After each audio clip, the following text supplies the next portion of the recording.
On se retrouve dans le parc Michel Chartrand et là, aujourd'hui, il faut le dire, j'ai des flashbacks. Pourquoi? Parce qu'on a deux belles préludes et Yves Lapointe pour nous en parler. Yves, propriétaire des deux voitures, un passionné de Honda. T'en as même juste que dans ton bras avec la montre Honda.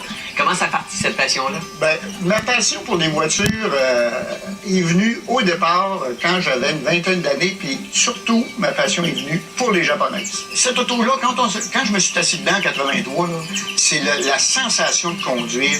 On sent bien les sièges style Recaro nous tient bien sur place. Le positionnement, on est bas sur patte. L'auto est bas sur patte. Ça se conduit là, numéro 1 dans les courbes. Fait que c'est pour ça que cette voiture-là s'est vendue à des centaines de mille d'exemplaires, la génération 2, là, partout dans le monde, parce que c'était vraiment une voiture exceptionnelle.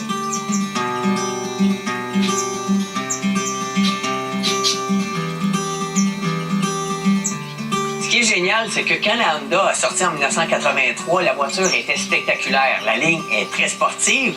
Et les journalistes qui ont essayé la voiture, eh bien, Road & Track l'a nommé comme étant la meilleure Honda jamais construite. Et Motor Trend, eux, ont osé la comparer à la qualité de fabrication de Mercedes-Benz. Mais celle-là, de l'avoir gardée originale, c'est arrivé un peu par accident. Oui, bien, c'est arrivé par accident. Je me cherchais des pièces pour ma 83, puis un de mes chums qui m'appelle, il me dit « Écoute, il y en a une qui est en vente sur les packs, là, à l'air flambant neuf. » Quand j'ai vu les photos de l'auto, j'ai dit « Ça n'a pas de bon sens. » Surtout quand je l'ai montré à ma blonde, là, j'étais faite, c'était sûr que certain que ce char-là allait se ramasser chez nous.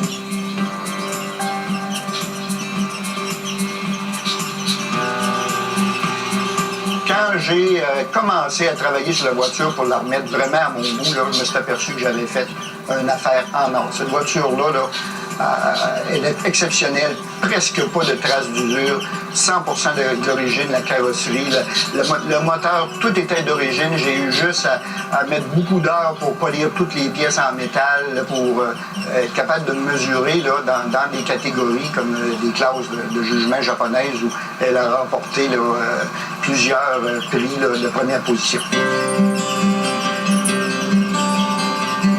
Bon, Bertrand, là, jouer ton air envieux, là, c'était d'être gâté. Tu vas te rappeler des bons souvenirs de 30 ans. J'avais 16 ans. T'avais 16 ans. Là, il va falloir que tu me montres ton permis de conduire. Là, j'étais innocent aussi, hein, très, très.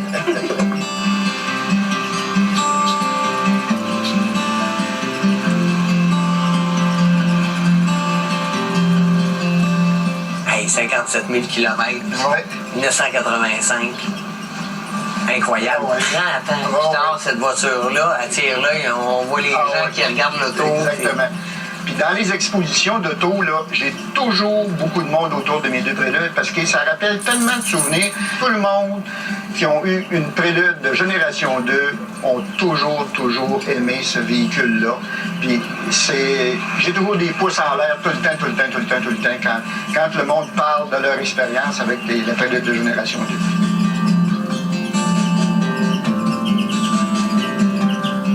Aïe, aïe, aïe. Ah, ça fait drôle de se retrouver dans ce genre d'environnement-là. On en essaie des voitures, hein, des voitures des années 30, des années 40, même des années 20. Mais c'est sûr que ça vient pas... ça vient me chercher parce que c'est des bijoux de voiture. Mais quand on a un lien historique avec une voiture, ça prend une autre dimension.